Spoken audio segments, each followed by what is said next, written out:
Morning, everyone out there, YouTube. So I am back with another video. I recorded this actually once, and I wasn't really good at trying to convey what I wanted to convey, so I just scrapped it, and I'm starting over. So today I was wanting to talk about what it was like being gay and black, and well, I guess you could say gay and of mixed descent, but essentially gay and black because that's how most white people see mixed people anyway.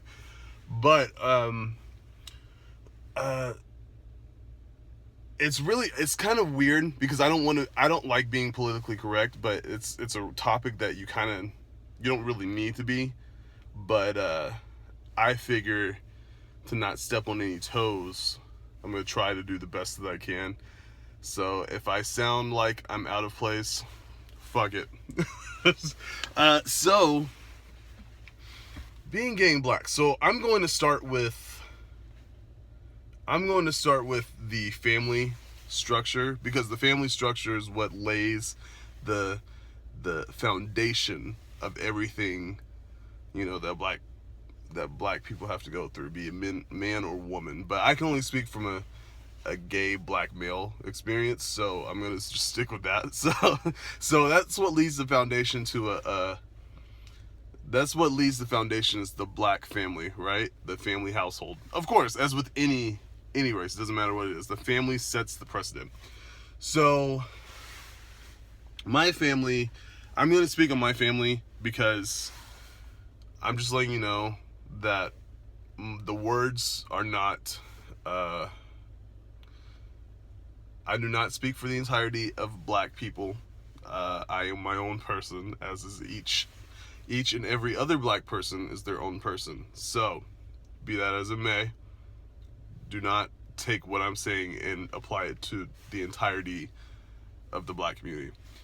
Having said that, so my family is small. I have my mom, my dad, my sister, and myself. So it's just that's it. It's only four of us, and so like we're tight. We're kind of tight. We're pretty close. But I can tell you one thing. My family, well, my mom in particular, my family, they are huge churchgoers. They go to church every Sunday, every Wednesday, sometimes Fridays. They're huge church people, which is good. It's not bad. My mom is very much a religious person, which again I'm okay with because it makes her happy. And to know that she has that kind of faith, it's good. It makes me happy. But I will say that the church in a black family is a huge thing. The church is what, every Sunday is what brings the black community together, and the preacher is the one who obviously is like, whatever. So the church is a huge thing. The church is what, during slavery, is what gave people, ironically speaking, is what gave black people, the faith to keep going, And so I guess that's just a tradition that just kept going, you know what I mean? So the church plays a huge part in the development of a black family. So, speaking for me personally, my family was there every Sunday, every Friday, sometimes on Wednesdays, like to practice and shit. So, yeah, there would be time, like, we would go to church, and not my pastor in particular, but I've heard preachers who were like, gays are an abomination, gays are gonna go to hell, no, like the same kind of old tired rhetoric. And so yeah, so we hear this, and I didn't really honestly, I didn't really pay attention in church, so it just, a lot of times as a kid, it just went right over my head. So I didn't really hold any kind of conscious thing, but I knew that most people thought that gay was a bad thing, So, yeah, so in that sense, being gay and being black is horrible for a lot of people, for a lot of black people, because black people, and this is my opinion, but from what I've seen, I think it holds true. Black people, to me, are very, very homophobic, and very and very conservative, actually. You know, they vote Democrat, but they're actually very conservative people. For the most part, they're very conservative. A lot of them don't like gay people, but want to cry wolf when, you know, a black man gets murdered by white people, but will actually discriminate within the black gay community. But whatever, I digress. That's a whole nother video. But I'm saying that to say this, is that black people are very homophobic people. You know what I mean? It's starting to get a little bit better. You know, I'm 30 now. When I was a kid, it wasn't really that good. You know, black people would be like, man, fuck that bitch, fuck that faggot ass. But now, it's not as bad.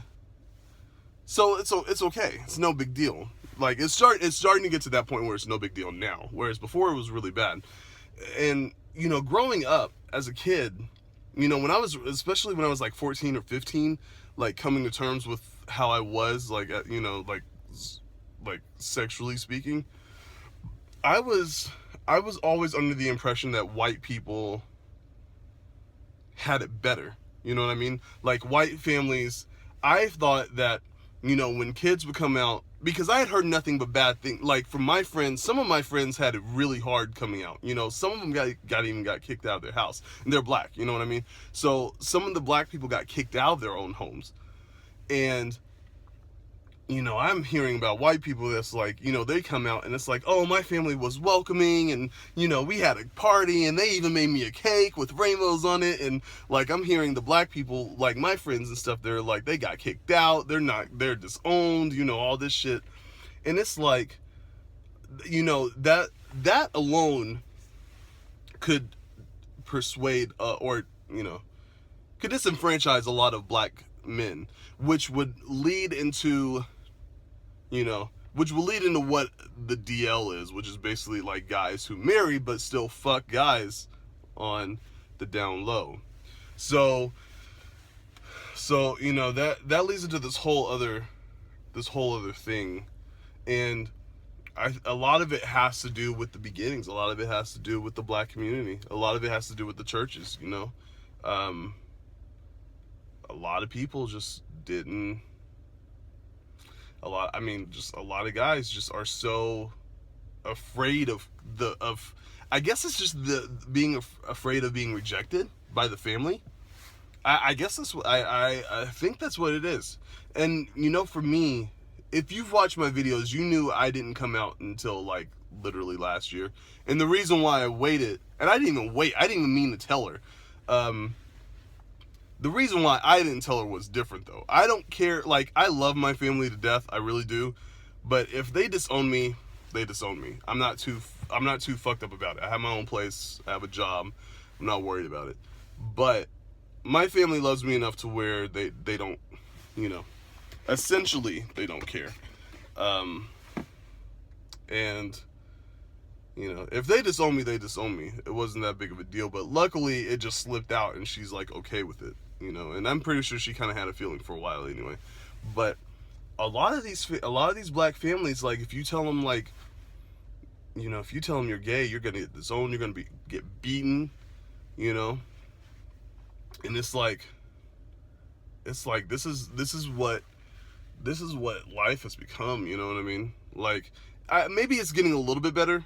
I'm not sure. Maybe it's getting a little bit better, but I don't feel like things are ever going to get extremely better until you start hearing preachers preach that it's okay to be gay, you know. And I'm kind of hearing some preachers start to say, well, you know, I don't agree with it, but it's okay, you know. Or at least I'm starting to hear more, not a lot, not all of them, but I'm starting to hear a few more, you know, than I was when I was a kid, you know. So, and it's weird because the Bible was what, I guess, the Bible was what colonizers used, you know, to justify slavery. And now it's used to justify the abomination of homosexuality.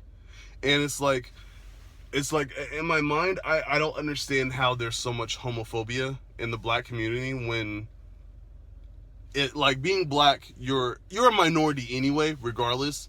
But being black and gay, you're a minority within a minority. You know what I mean? So, and that's another topic, and I'm going to talk about that another time. But I just wanted to, like, come out here. This is basically going to be a part one. Part two is coming. Trust me, it's coming. I made a video for that too, and I didn't like it, so I'm just getting rid of it. But part two is coming. But, you know, there's this whole thing about homophobia in the black community. But it's like, dude, how as a minority, it just doesn't click for me, I guess. But how as a minority would you discriminate against another minority? You know what I mean? Like, I don't know. How would you discriminate against another minority who is basically going through the same issues that you're still going through to this day? You know? So I don't know. I don't really get it. I don't understand it, and it doesn't really make sense to me. But I don't know. Maybe I'm just a freer thinker than a lot of people. But yeah, that's basically what I wanted to do. So I wanted to just come on and talk about, like, the family structure, you know, being black and gay. So that's like part one. Part two, I'll probably talk about dating and what it's like dating, you know, within the black community and interracially, you know, because that happens a lot too. So yeah, if you have any questions, but concerns, just leave them down in the comment box below. You don't see a lot of people talking about what it's like being, or a lot of black guys talking about what it's like being black and gay. So I figured I would start with the family first. So church isn't bad. I'm not saying it's bad, but it does have a lot to do with why men are so, like, so if you guys have any comments, leave them down below. If you're black, oh, I didn't even see that there. Huh. If you're black, let me know, like, male or female, let me know how your experience was down below, or, you know, something. Let's make it fun. Let's try to talk to one another. So, guys, have fun. I'll see you in part two.